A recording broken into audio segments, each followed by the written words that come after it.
So with the 3 different heads, we're expecting the G to be the really low spin one. We're expecting to see a little bit more of a penetrating ball flight on that one. On the ST200, we expect this to be just the most neutral of any of them. Very stable, very straight shots. Right now I've got Luke with the ST200X, and this one's actually a little bit more of a draw bias version of the ST200 family. A little bit of weight on the heel, a little bit lighter head weight. Expect this one to take off and actually turn over a little bit more. It's probably going to launch a little bit higher. It's got a little bit more loft than the other two, so that's going to help launch angle as well as a little bit more upright, helping turn right to left.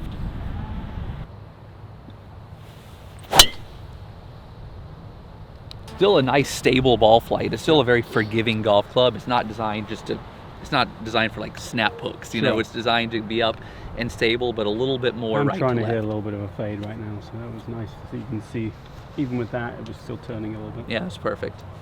Yeah, as Luke said, he's working on seeing the ball fall right to left, and the fact that this one's going very straight, but it's still falling right to left as opposed to left to right, then it's doing exactly what I expect it to do.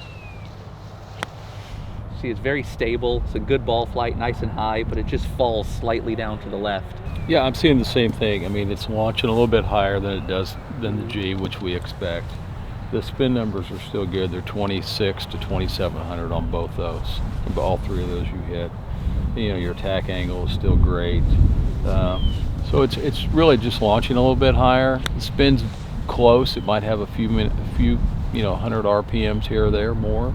But maybe tournament the fairway's a little wet, and I just want to maximize carry rather than work on having it run a little bit more on the ground. This would be a good head to use. The biggest goal on this was just the ultimate stability. So we want a club that's going to go very, very straight, very predictable, very consistent. So while the X is designed a little bit to be a right to left ball flight, and the G is designed to be a very low penetrating flight, this is going to be really the broadest part of the net, you know, catch the most people. Right. So this one comes in a couple of different lofts. I've got the 9.5 right here, so I'm going to put it in a very similar setting to the G which you've been hitting. Cool. But expect it to be just very, very stable. Stable is good. That looks very similar. Slightly longer, heel to toe. A little bit bigger footprint. Again, that's going to help increase the moment of inertia, so it is a little bit longer from heel to toe. Yep.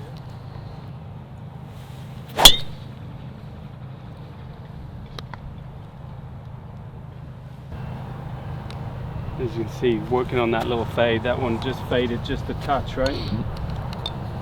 As opposed to the other one that held its line. So obviously with Luke, we've got it built up with his shaft. We got it spec'd out to his loft to make sure that, you know, nothing's too off the wall. You know, in a stock setup, you're going to see the X come a lot lighter weight, a little bit longer length, really designed for a club with a lighter overall club weight. That's going to help promote that right to left flight as well. And this one's going to be much more of a neutral. So it comes with a 60-gram shaft, you know, stiff and regular options, lots of different tip stiffnesses in the shaft, but again, just designed to be the broadest part of the market. What we've done with Luke is actually taken a ton of the variables out. So the loft variable is out, the shaft variable is out, the overall weight variable is out. So it's not surprising to see the differences be very subtle with Luke. However, if you were to go to the store and you were to pick up a G, a regular, and an X, you're going to see 3 dramatically different ball flights.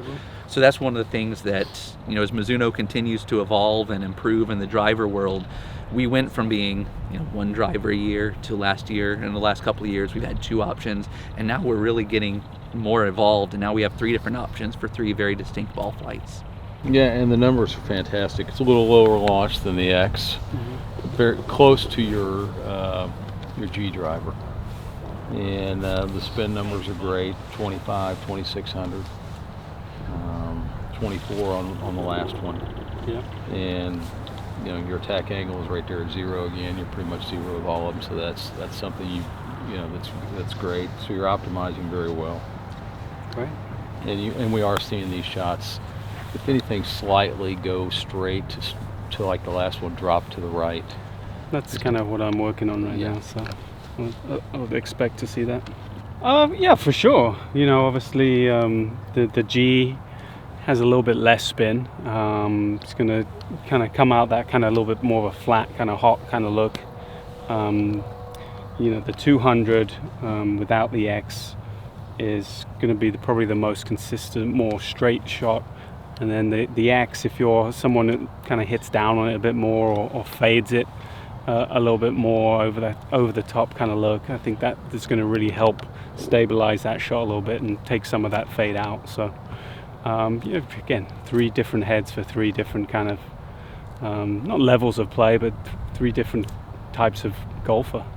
Right. Yeah, that's correct. They are 3 drivers that have a lot of similar characteristics, but for that player at any level, he has the option to go a lot of different ways. You know, a guy hits a fade, he's got the X driver. You know, he could also go to the G driver. You know, a guy that never wants to hit a ball left, which I hear that quite often. A guy, and I'll use Keith Mitchell for the example, never wants to see a ball go left. He loves the S driver, the ST200. So it's a lot of variations, and for all levels of play, for from a scratch handicap to a tour player to a 20 handicap. One of the cool things how we've evolved was, I mean, we used to have MP and JPX drivers. The MP drivers were almost designed to be not forgiving just because they were MP. They were overly small. They were overly designed for tour players, as opposed to the EZs and some of the JPXs were overly large, designed where there's almost no workability in it. Where we've really changed in our driver design philosophy is now it's just 3 different ball flights that really could be played by any level of golfer.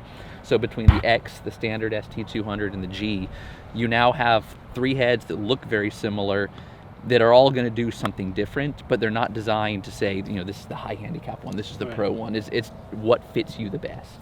They're subtle changes, so almost. Exactly rather right. than, big variability from one low handicapper to a higher handicapper. I think, I feel like I could play all 3 heads, and usually in the past I'd say I'd probably just want to play just one or the other. Not I'd be more into one than the other, but these new ranges, I think I could play all 3.